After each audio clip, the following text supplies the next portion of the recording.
everyone, and welcome back. I'm gonna get back out here today. Temperature's a little bit warmer, and I gotta get the bus turned on its side again. So I'm gonna take I got one come along off on the other side and up in the front and get that one off. And we're gonna turn it, I think, so that the bottom is facing the double cab. I think I could have easier access and probably a little bit better lighting if I do that. So let me get this pushed down a little bit, and we'll get that other one off of here.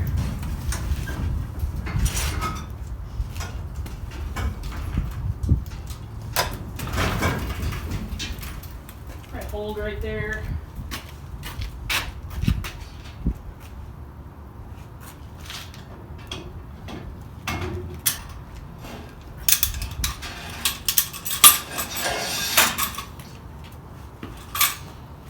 Then I think the U-bolt we should just be able to slide across. Oh, let me get this out of here.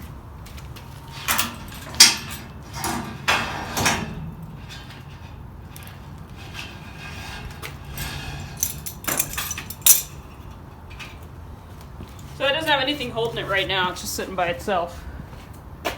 Kick it the other way. Put a come along on it so we know we're good.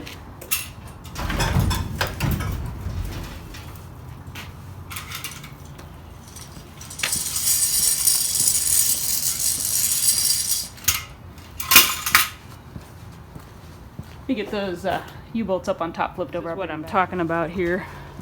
So just keep a couple of these on that upper ring gusset area, and then I can just flip it to the other side when I need to the other side. So that one up on top needs to flip down the other way, and then I can put the come along on that side. It's making some pretty good sounds going around, so thought I would share those.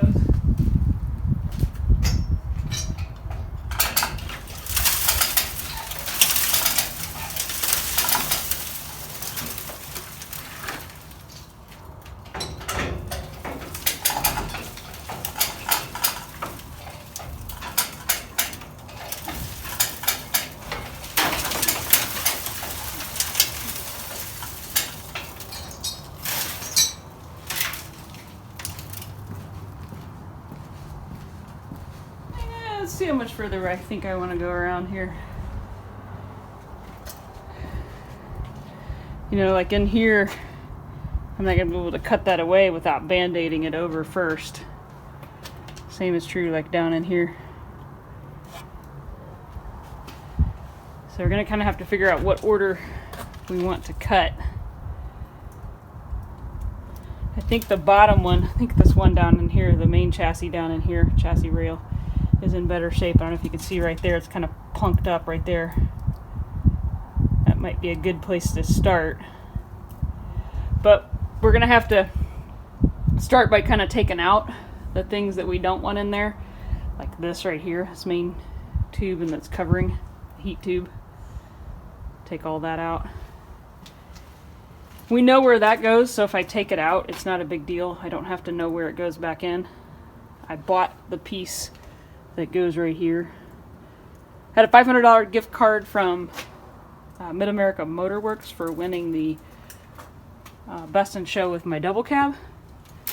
So I spent all of that pretty much on one of all the pieces of metal that I need so that I can make the others off of that. So yeah, let's go ahead and tip it up a little bit further, and maybe that bottom one might be where we want to start. But let's get all this stuff off of here first. So let me get it up. I'll just put it up horizontal. Probably the easiest way to work on it. All right, so I've got it pretty well turned up horizontal. It's a little bit tipped, but this is a comfortable angle for me, so I'm going to leave it right there. I'm going to go through and take some wire cutters, and we're going to cut off all those and get that off of there. Kind of rip that section out of there probably. And then again, before I start cutting anything, we're going to go through and just kind of poke some holes and see where the weak points are.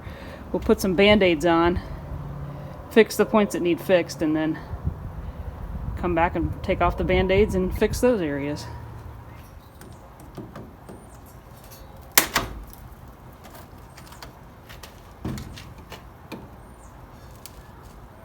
Mainly I'm getting this out of here so we don't have a fire.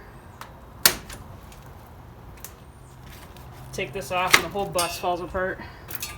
This was what was actually holding it together. Oh, that one's wired around that. So for all of you that are going to say this is fiberglass, it isn't. I'll show it to you. It's like a board.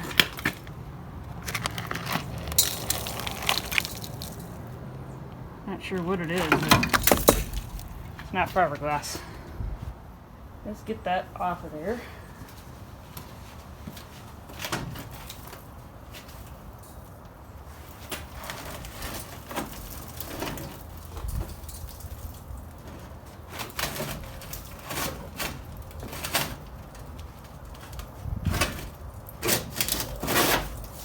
It's like Congolium from 1970.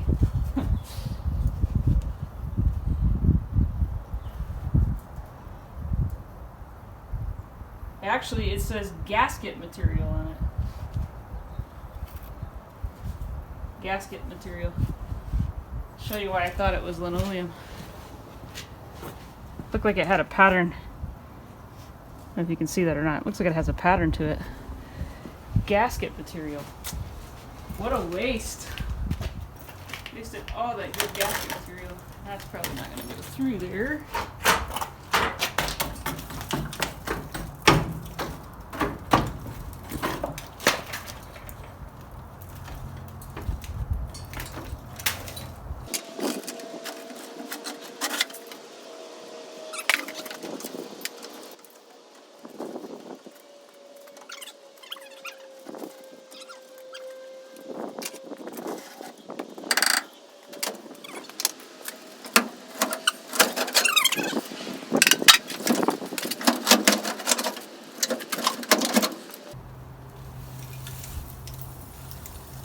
Wasn't as much in that one. Tipped that first piece down and all of that came out of there. That's why we want to get as much of that stuff out of there as we can, because the chance of having a fire is pretty high. Little rodents come in and they pack all that they can in there. Got your tetanus shot. Ay, ay, ay. See if we can cut that right there. Can you even see what I'm looking at? You can't see me. So these two pieces come up and go up into the floor. So I'm just going to cut them right there. And I'm probably going to have to go in and get a new cut wheel. I'm just going to cut them straight off.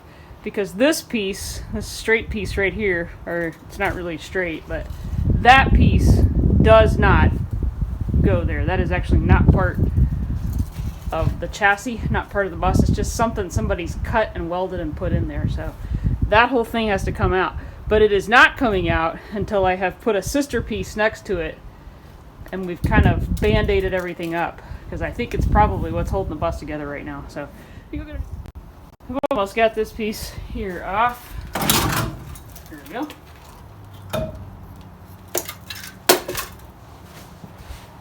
All right. The passenger side one is about to... The floor is rotted up top and it's almost loose. But I think I'm going to leave it there until I'm ready to do flooring, because then I kind of know where it is. So it's pretty loose because the back side of the floor is so rotted off. I'll show you what I'm talking about.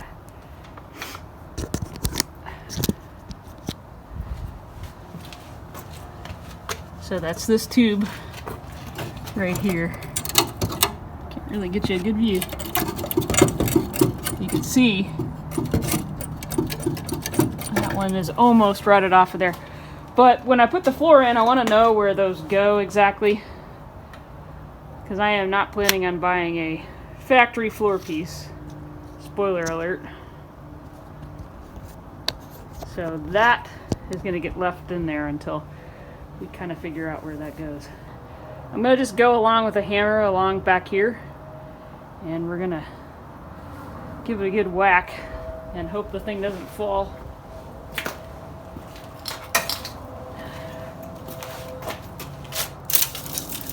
It's going to go through. Yeah, maybe not.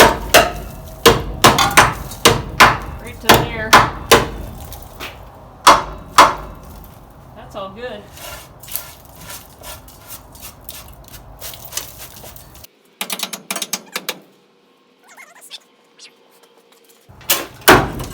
Nope. Nope. And that is our wiring harness.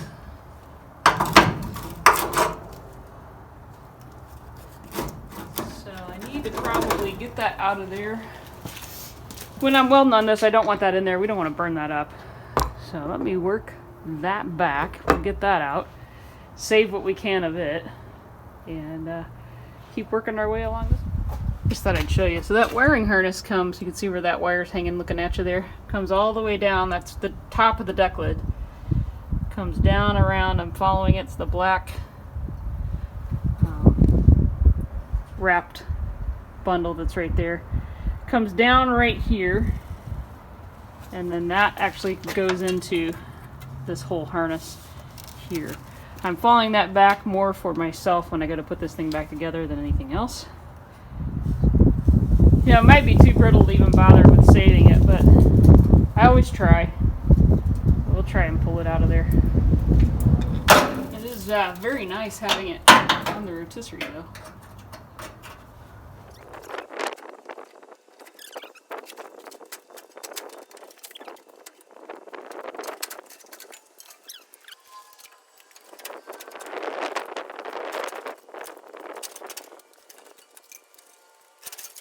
Sure the neighbors will be pleased with that.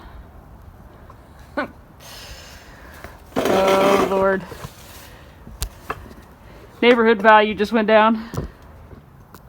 I've talked about this on another video, but I think part of the demise of this bus was that someone sprayed that undercoating, that rubberized coating, because that is like a black rubber and it's on the whole bus underneath. Most of it's fallen off, but if you, I'm sure most of you here watch Musty One. He hates this stuff, and I agree with him. It is not good, and you can just see everywhere that stuff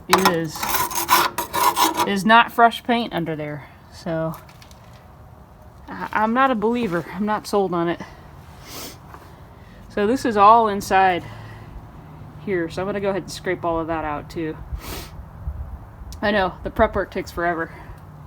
I don't want to cut though if I can't see what I'm working on and what I'm cutting on, so I want to be able to see where I'm working.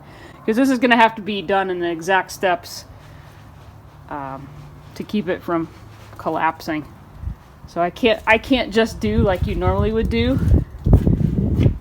where you just cut everything that's bad and put it back in. It's going to have to be a tiny little piece at a time. So it's going to be painstakingly slow until we get the two main chassis rails solid. Those of you who've been following this project along know that I have never claimed this is a restoration candidate. Let's put it that way. Should have been junked, but I got a hold of it and I'm not going to junk it. And I just wanted to kind of show you why most people would never even mess with something like this. Right in here, the reason that this piece has pulled up right here, see if you can see that or not, it's because it's welded to the floor brace, and inside there is a big gaping wound, big gaping hole. That has to be repaired, and in order to repair that, this piece here that someone has welded in has to come out. Now the problem with that is right now that's pretty much supporting the back end of that bus, and it's not even welded in straight. You can see it's kicked out. Those two jack points should be even with one another, and they may be, because this one somebody's made kind of kick over so it would line up. Bottom line, I'm gonna have to sister a couple pieces on either side of that. I may do 3 or 4 all the way up to the front of the bus just to strengthen it. And then we'll cut that piece out, repair this. I'm going to have to crush that back down, straighten that out, and we'll patch that all up and make that good. And someone has lap welded, I don't know if you can see it or not, so I can point it out to you, right here, and that piece goes all the way back to right there. So even the repair piece apparently has rusted out. Kind of a pickle. The welds that are in the middle right here and this one are factory. This lap over is not. Good thing I watched all those Herbie movies when I was a kid because, you know, Buddy Hackett taught us how to put welds on top of welds when Herbie crosses the finish line in first place and third place. Alright, it's the next day. It is an absolutely gorgeous day today. We have about close to 60 degrees, I think. High winds, but so it feels a little colder than 60, but we'll take it. February, we'll take it. And I do realize I'm handling this very unconventionally, and many of you are going to say, you're doing that wrong, you're doing this wrong. Well, for the buses you've dealt with, I probably am, but I doubt any of you have dealt with one this bad. So we're just trying to do it the safe way, trying to do it the smart way, and basically get this sucker patched up, band-aided up, so that we can start working on some body panels. And flooring, and a heat tube, and steering, and yeah, list goes on for the next 15 years or so. Check out those jack points. Again, not picking at the person that did it. I am certain they were much like me, just working with what they had. But we could at least weld in a straight line. I'd prefer that. It still makes me laugh. It actually is not as obvious on camera as it is in person. Alright, enough yakking. Let me get to working. Alright, so I've been round and round over it and kind of tried to assess the best way to kind of attack it. And I've come to the conclusion with the way I've got it sitting, I want to weld down here because that's the easiest to get to rather than working on this one up here. So I've decided that where that floor brace is, which will at some point get cut out, but right now we're just going to use it as a guide. I am going to weld a brace there to there, and we're going to cut out from here, cut this guy out as well, and I'm going to put another brace where that mark is right there. So we're going to follow that floor brace up to there. And I'm just going to weld those two pieces in. Then I will leave this upper one attached where they have put that homemade outrigger and jack point. I'll kind of show you what I mean. I'll climb up there. I put these little crossbars in here on my rotisserie just as kind of an afterthought, and I'm so glad I did because it allows me to kind of climb up whenever I want to see up top. Gives me a built-in ladder. So I'm up top, standing on the rotisserie itself, looking down, and you can see even up to the torsion tube there's a patch, and I may leave that one intact for a while. But I would like to cut from that first black line, Sharpie line, down to about the middle, cut that section out. I'm going to leave all this gobbledygook up here attached. It's really strong. So I don't know what that's what that's welded to, because there's nothing you can weld to on this bus, but it's strong. I think you actually could jack the bus up with that jack point. Ay, ay, ay. As you can see, that hole right there, that's in the main chassis reel. So we gotta leave this homemade jack point in place and then take it out down below. My main goal for the next probably the next couple months is to just get the two main rails solid. Once I get that, I will feel like I have conquered the world, I think. This is a major undertaking, but I'm really excited about it. So let me go get a grinder, and we'll kind of grind this down flat, these areas where I kind of want to weld to. And we'll see if we can't get some bracing put up on those points today, and maybe get that section in the middle cut out. It's beautiful weather, I might as well take advantage of it, right? Alright, I got a piece of my rotisserie spline steel in there. This isn't the strongest stuff, but it is square tube, so I think it'll be fine. I'm going to put two pieces in. And then I think those between, so I'll put another piece here, and I think I'll actually marry kind of make a grid piece there as well. Overkill, I know, but you're not the one here working on it, so don't judge. And I've just got those little step magnets. Thanks, Mom and Dad. Got those for Christmas. Work out great. holding it up there. So we'll tack that one up, and then we'll get this other one up, and I probably won't show you all of that, and then I'll probably weld a piece across here just to add a little extra support.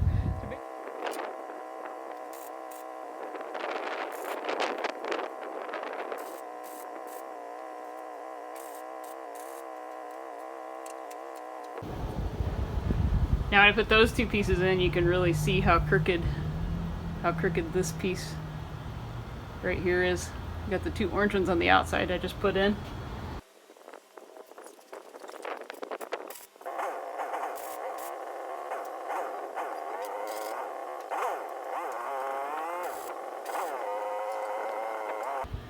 I thought it best to kind of follow along with the frame, so these are going to kind of angle up. The little cross braces are going to kind of angle up a little bit. I felt like might as well follow what we've got there, but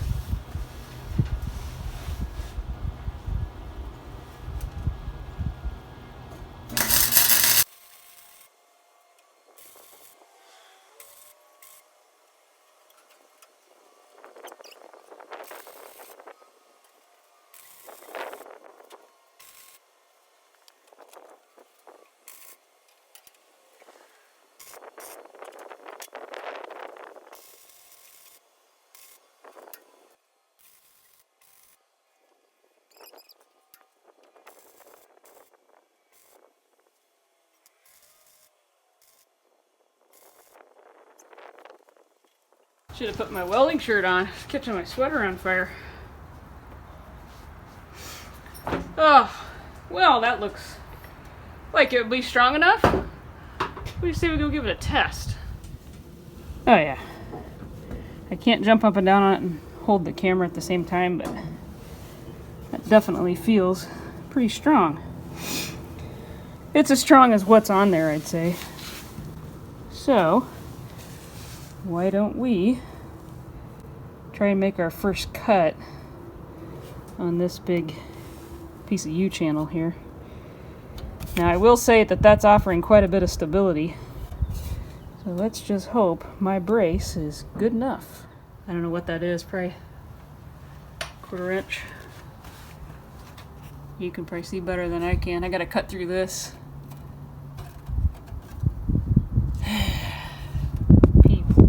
People. Is it welded right there? I wouldn't call that a weld, I'd call that a goober.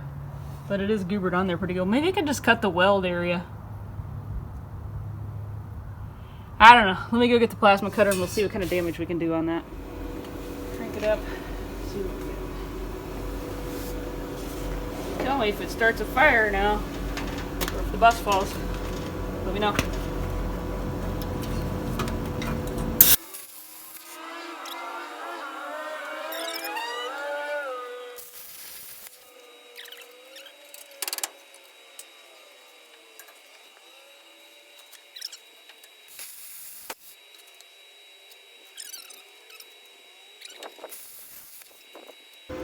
That side's all the way through. I'm gonna jump over and do this side. That cut through that a lot easier than I thought it would. I don't know about you guys, but no, I think I can probably get it easier if I move you.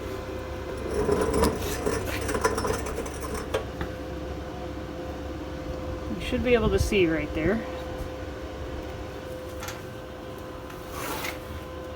I'm actually surprised this is cutting through that easily without prepping the metal. Pretty rusty.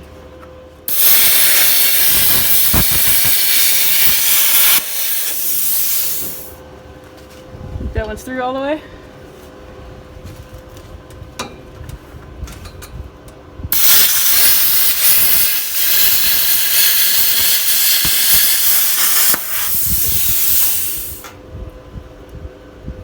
Oh yeah. Well, it didn't jump.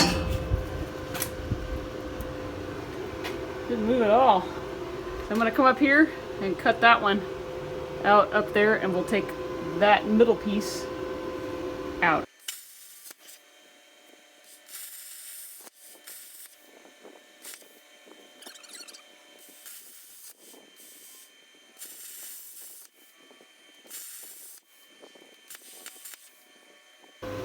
true test.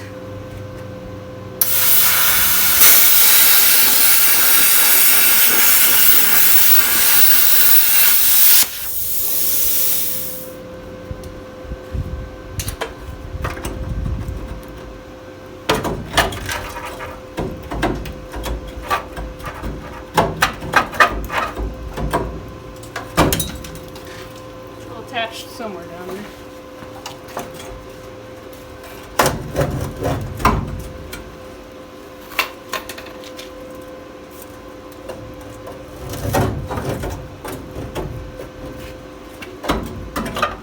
One little nugget still attached somewhere. I see ya. I see ya.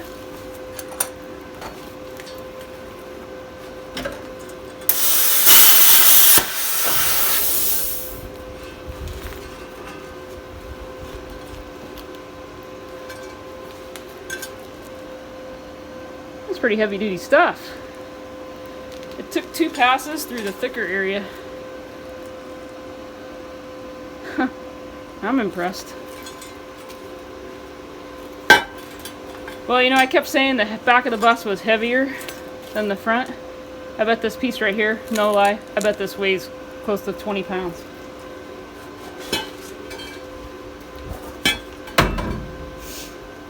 Well, it didn't go bang.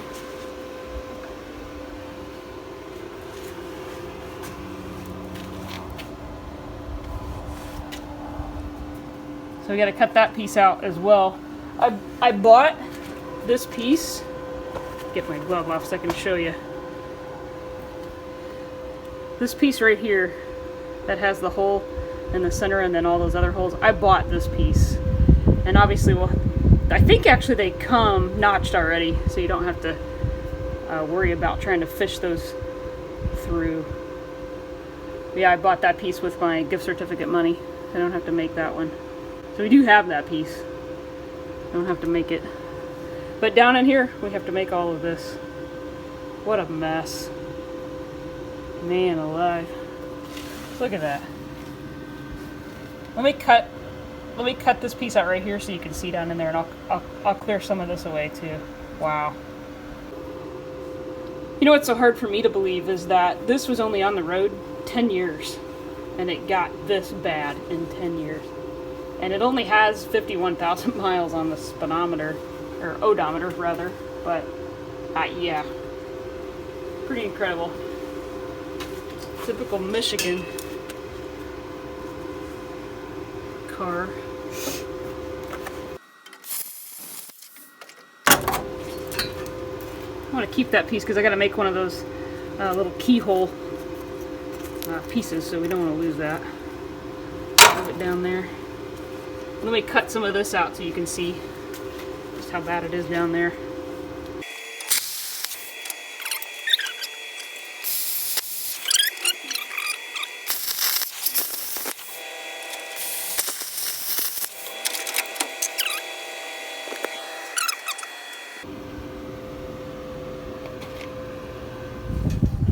Just wanted to quickly address why what my line of thinking was by starting here instead of starting where the frame starts to be bad and working my way forward.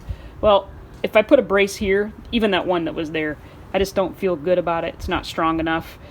And I want to basically make a strong point so that I can make an anchor so that when I go to cut this area that's really close to this torsion housing, this torsion tube, you can see the frame, they've welded a patch over so we know it's bad to here. But if I can put a brace here knowing it's strong, I can double brace it parallel over, and then I can bring a piece from weld actually to the torsion bar over to that, and that'll be enough to keep it together.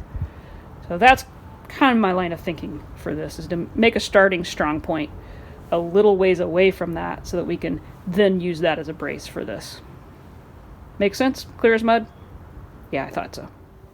Well, folks, I'm going to call it a day on this beautiful, gorgeous day we were given in February. I am so thankful for this weather. I have cut and cleaned all this section up so we can really see what we're doing and get some pieces down in there to fix that. I probably am going to have to sister another piece right parallel to this one, because when you look down in there, that is really punky right there as well. So I'm gonna maybe weld off of the rotisserie up to that just to give it a little bit more support. I know it's probably overkill, but I am going to be cutting a chunk out of this, and I just don't want it to move. I want it to be solid. So safety first when it comes to this kind of thing. I may not wear gloves when I should, but when it comes to this, overkill's the way to go. So I've cut and trimmed all that out of there, cleaned up really nice. And I am so excited that I am actually cutting on this thing. It's silly, but I have a stupid grin on my face. Those of you who've done things like this understand how exciting it is when you do get going. Thanks, everybody. I'll catch you next time. Sorry, I was just signing off, and I just can't resist.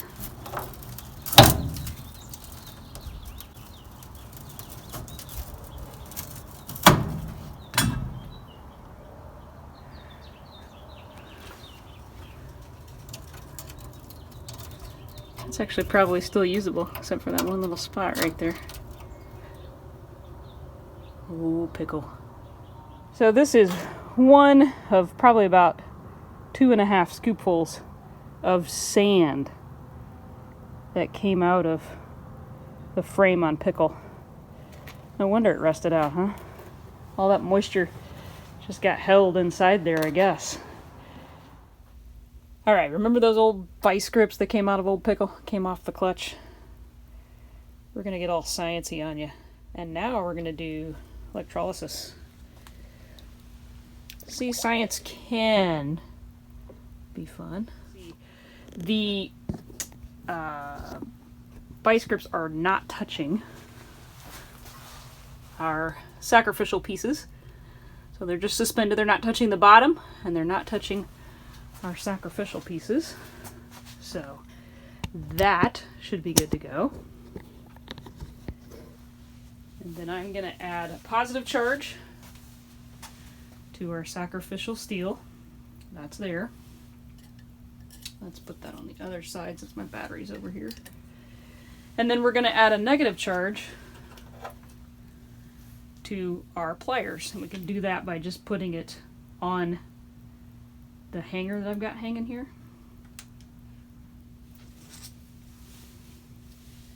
And then I have the battery hooked up to a battery charger. And we should start seeing some bubbles. Yep. So the reaction is already working.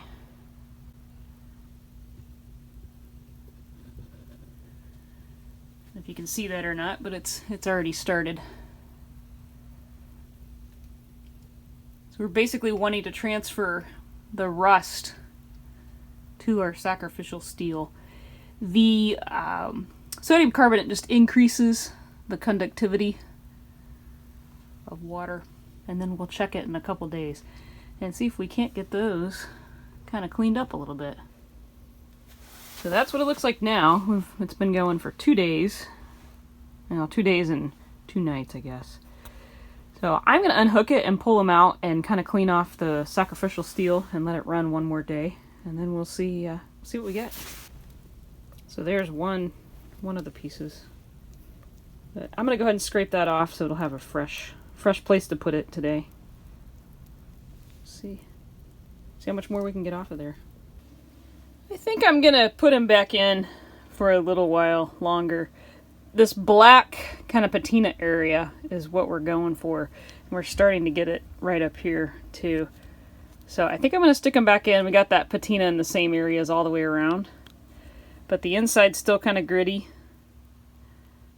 Bottom's starting to kind of patina up a little bit. There's some kind of writing right there. Couldn't even see any of that before. Alright, so we've given everything a refresh. I ground down the pieces of steel, sacrificial steel again. And they're getting pretty pitted, so it's definitely working. It's bubbling again. And we'll just let it go a couple more days. So there they are with kind of all the black patina showing through. Looks like a little bit of the chrome in a couple places is still there. And this is a patent number. Patent pending. So I will, we'll try and clean those up a little bit more with wire wheel. I probably could put them in and get some of this stuff that's kind of up in the crevices out of there, but I kind of want to see if they'll come back, so put a wire wheel on it and see what we can get. Well, there's the finished product. This pair up here is also a 7, size 7. There's a marking on here. These are marked, ironically enough, the old ones are marked 7R. These are marked 7WR. These are also marked Irwin.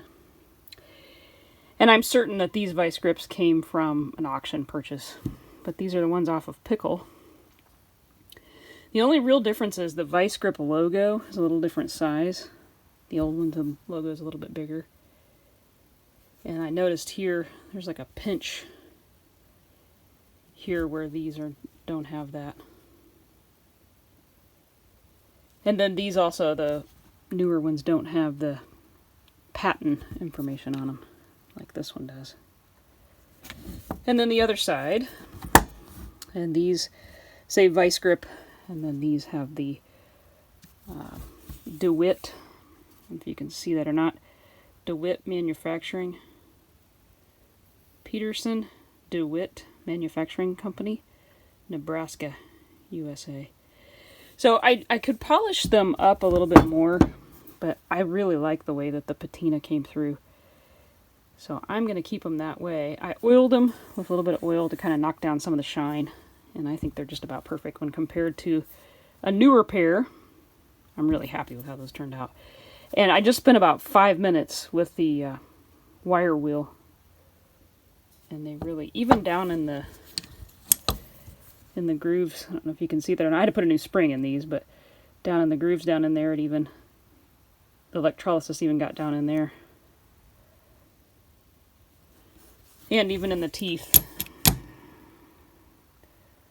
So those cleaned up really nice. So if you've got a few days, and you don't have to have anything right away, that is the cheap and easy way to go.